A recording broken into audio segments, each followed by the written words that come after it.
So FRQ6 starts us off with a position formula, which is given as x with respect to time is t plus 2t3.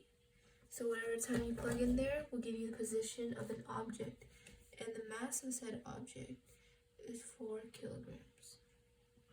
And then part A asks us to find the kinetic energy at time t. So to find kinetic energy, we know that KE equals 1/2 mv squared. So to find kinetic energy at a certain time, we need to find velocity at a certain time, and we can derive the position function to find velocity, because velocity is the derivative of position, which is, if you derive position up here, t plus 2t cubed, t becomes 1 plus the 3 comes down, 6t squared, and that is the velocity formula. And we can plug that in to find kinetic energy at any given time. So kinetic energy at any given time is 1/2 mv at any given time, v at any given time squared, which is 1 plus 6t squared.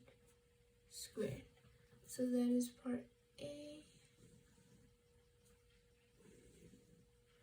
And moving on to part B, it asks us to find the acceleration of the particle and the force acting on the particle at any given time. So first things first, acceleration, we also know, is a derivative of v. So if we derive the velocity function, which is 1 plus 6t squared, we'll get acceleration. And when we derive it, we get 12t. So that is our acceleration. Just write that again, acceleration at any given time. That's one part of the question. And then it also asks us to find the force acting on the particle at any given time. And force is directly related to acceleration, as F equals ma. And if we want to find force at any given time, then we'll have to find m times a at any given time, and that is equals a we found up here to be 12t. So the force at any given time is m12t.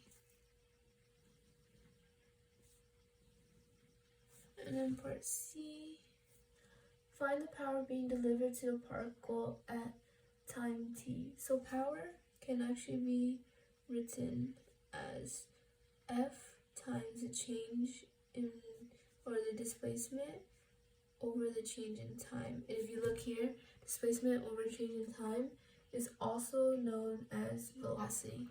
So you break that down, power equals F times v.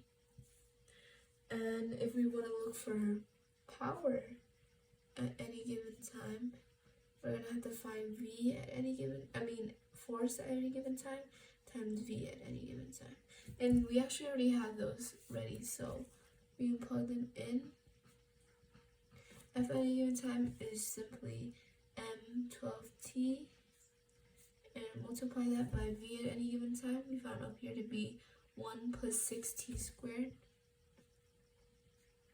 And if we distribute this here, and we distribute it to the other term, we'll have power at any given time is equal to m12t plus, so 6 times 12 is 72, t times t squared is t cubed, and that m in front is also part of the term.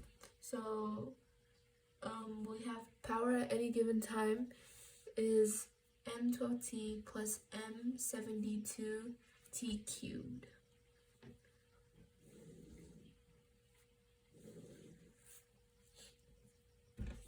And then for part D, it asks us to find work done on the particle from the intervals t equals 0 to t equals 2. So we know through the work kinetic energy theorem that net work is equal to the change in kinetic energy. And if we want to find the net work done from 0 to 2, then we have to find the change in kinetic energy from 0 to 2. And then we know already that from part A that kinetic energy equals 1/2 mv squared. So if we break that down, net work from 0 to 2 will equal KE2 minus KE0, and that is the change in kinetic energy. So further breaking that down, 1/2 mv velocity at 2 squared minus 1/2 mv velocity at 0 squared will give us the change in the kinetic energy and the net work. So we already have the velocity formulas up here, so it's pretty handy. We can go ahead and write that down so that we can just plug in what we need. So V of t is 1 plus 6t squared. So we're looking for V at 2. It's going to be 1 plus 6, 2 squared, which is 25. And then V at 0 is going to be 1 plus 6 times 0 squared, which is just 1. So these are velocities, meters per seconds. And we're going to plug these up into here. So net work, we'll cut out the middleman. So it'll just be net work equals 1/2. Mass is a given up here already as 4 kilograms. So mass is 4. V2 again is 25 squared minus 1/2. M is 4. M is 4. V0 is 1 squared. Plug all of that into a calculator. You'll get that. You get the number 0.5. 1/2 times 4 times 25 squared minus so that'll give you 1,248, and work is the unit for work is joules. So that is the net work done from 0 to 2.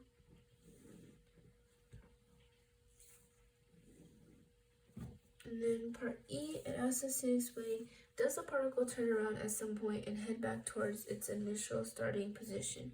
And we'll use what we already know to verify this. We know that the formula for acceleration is equal to 12t. And the formula for velocity is equal to 1 plus 6t squared. So as you can see from these formulas, no matter what time you plug in, it'll always be a positive number, because this is just multiplication and this is just adding. And of course you can't use the negative time. So no matter what, since acceleration and velocity are always positive, no matter what time,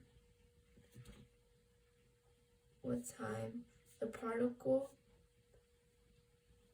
will never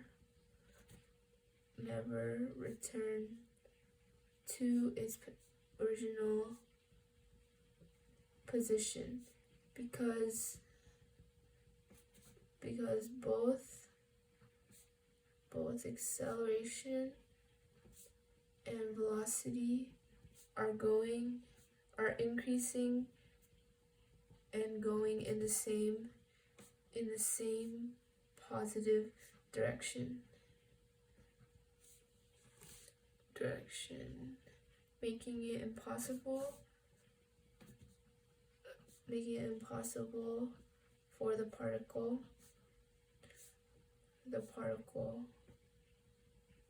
to ever turn around. And that is it for FRQ 6.